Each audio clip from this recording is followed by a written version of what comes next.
मोहनपुर नाम के एक छोटे से गांव में प्राचीन बरगद के पेड़ के पास सुशीला नाम की एक बूढ़ी गरीब महिला अपने अपाहिज बेटे मदन के साथ रहती थी।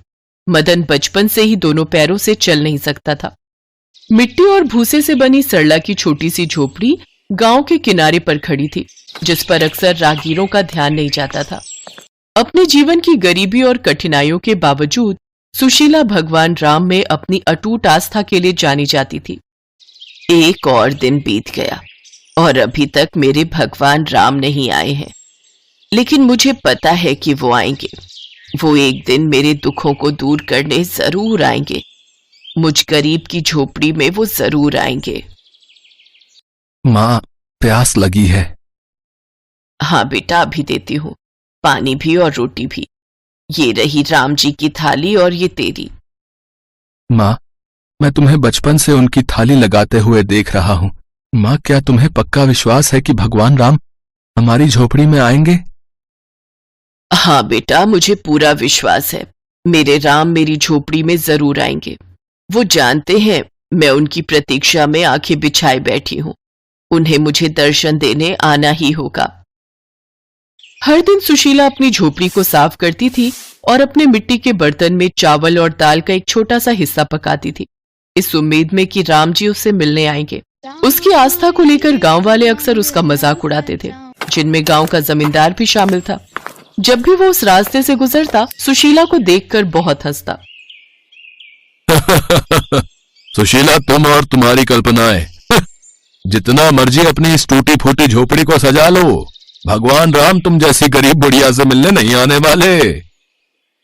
जमींदार साहब, आप जब भी इधर से गुजरते हो मुझे यही बात कहते हो। एक दिन ऐसा आएगा जब आप देखते रह जाओगे, जब मेरे राम मेरी झोपड़ी में आएंगे। मेरा दिल मुझसे कहता है कि राम आएंगे। उम्र के साथ साथ अक्सर ऐसा हो जाता है। खैर, हमें क्या, करो इंतजार, हम भी देखते हैं। अरे जमींदार साहब, क्या इन छोटे गरीब लोगों के मुंह लगना। चलिए, वहां पेड़ की छाया में खटिया लगा दी है। आप वहां आराम से पेड़ की ठंडी छाया में बैठो और ठंडी ठंडी हवा का आनंद लो। सुशीला को आदत थी रोजाना ऐसे ताने सहने की। वो किसी की भी बात का बुरा नहीं मानती थी। वो तो सिर्फ अपने प्रभु श्री राम की भक्ति में ही लीन रहती थी। एक दोपहर में जब सुशीला गांव के बाहर लकड़ियां इकट्ठा कर रही थी, दो युवा और सुंदर साधु साधारण कपड़े पहने हुए उसकी झोपड़ी के पास आए। उनकी उपस्थिति शांत थी और उनकी मुस्कान बहुत ही कोमल थी। माँ, क्या हमें थोड़ा पानी मिल सकता है? हम बहुत दिनों से यात्रा कर रहे हैं, हमारे पास पानी समाप्त हो गया है। हाँ हाँ मेरे बच्चों, कृपया अंदर आओ। भोजन का समय है। मैं तुम दोनों के लिए भोजन भी लाती हूँ और साथ में पानी भी। माँ, कौन आया है? बेटा, दो ऋषि पधारे हैं। यात्रा पर निकले हैं, इसीलिए कुछ देर यहाँ विश्राम करना चाहते हैं। ये मेरा बेटा है मदन।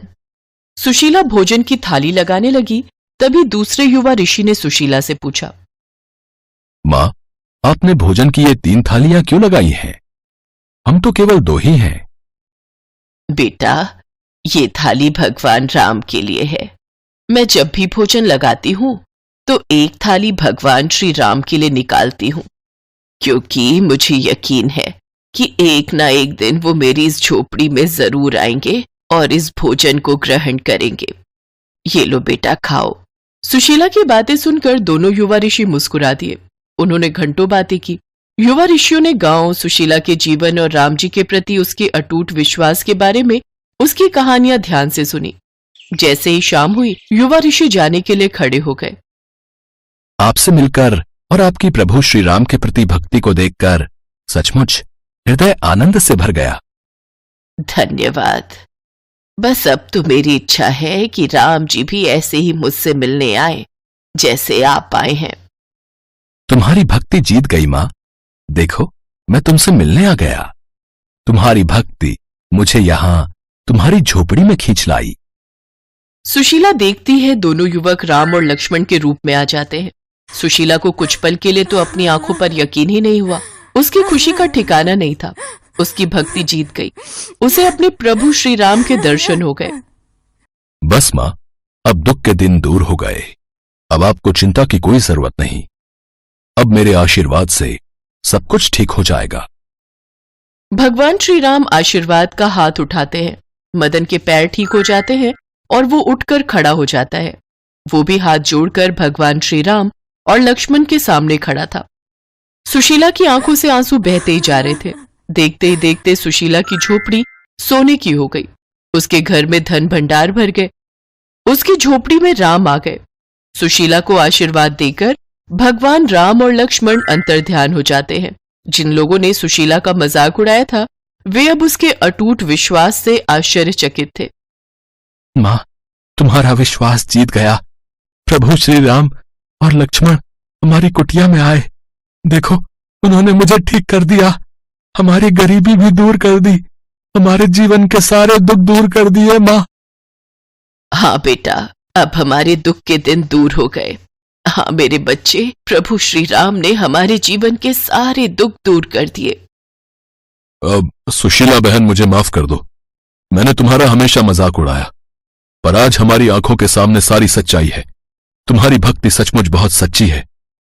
तुम्हारी झोपड़ी में राम आ गए। सुशीला बहन, तुम सत्य कहती थी कि तुम्हारी झोपड़ी में राम जरूर आएंगे। सब गांव वाले भी सुशीला की भक्ति की बहुत प्रशंसा करते हैं और सब सुशीला से यही सीख लेते हैं कि भगवान पर अटूट विश्वास बहुत जरूरी है। तभी हमें सच्ची भक्ति का फल प्राप्त होता है।